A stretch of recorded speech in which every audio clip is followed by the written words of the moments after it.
Hello everyone, my name is Mini Sethi. I hope you all are staying healthy. Today we are going to talk about Arrow learning by doing endogenous growth model. Arrow was the first one to introduce technological nature with the help of learning by doing. What do you mean by learning by doing? Learning by doing means productivity can be achieved by continuous practice and self perfection. That means you can become expert by performing your task over and over again.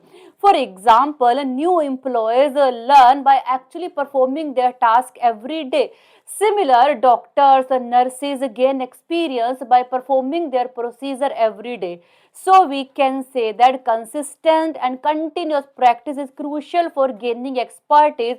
It will be called learning by doing. Assumption: productivity gain through experience. Technology is endogenous.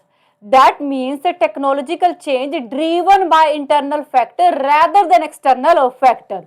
Investment is not just buying things, accumulate knowledge, accumulate experience, also buy product of investment and give contribution in economic growth.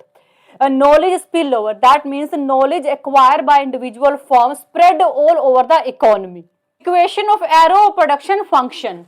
Yi output, A technology, K capital, K1 capital stock, L1 labor stock. Output depend on technology, but technology depend on capital stock. That means capital investment is crucial for funding research and developing new technology. At the same time, output also depend on stock of capital and stock of labor. That means change in stock of capital and labor will influence output. At the same time, change in stock of capital and labor will influence our technology.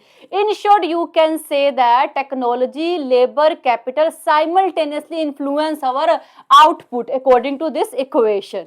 Key points about this model. As we know, this model is based on learning by doing. According to this model, learning by doing enhance human capital productivity and innovation.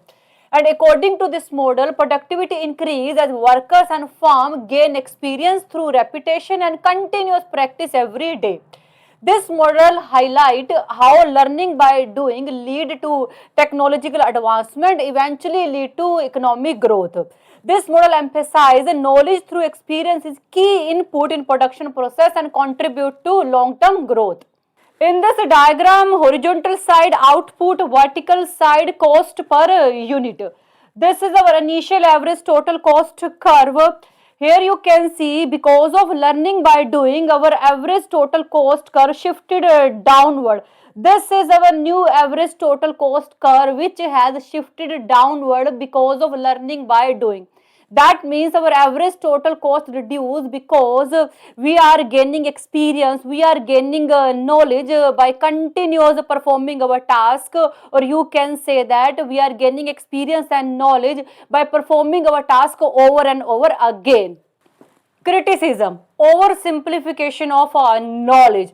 This model talks about learning by doing, gaining knowledge, gaining experience, but don't talk about most important source of knowledge, which is research and development. But Romer talk about this. Technological progress is not automatic. According to this model, technological progress is automatic just because you accumulate capital, but in reality we need some deliberate action to acquire technology. More focus on internal factor. This model focus on internal factor but ignore external factor like government policy, international trade, which are also very important. Difficult to test empirically. Some economists face a problem to test this model. Passive learning assumption. After some time period, effect of learning by doing start reducing. That's why for continuous progress we need research and development, but this model don't talk about research and development. This is all about today's video. I think you got it, and thank you so much for watching this video. Bye, take care.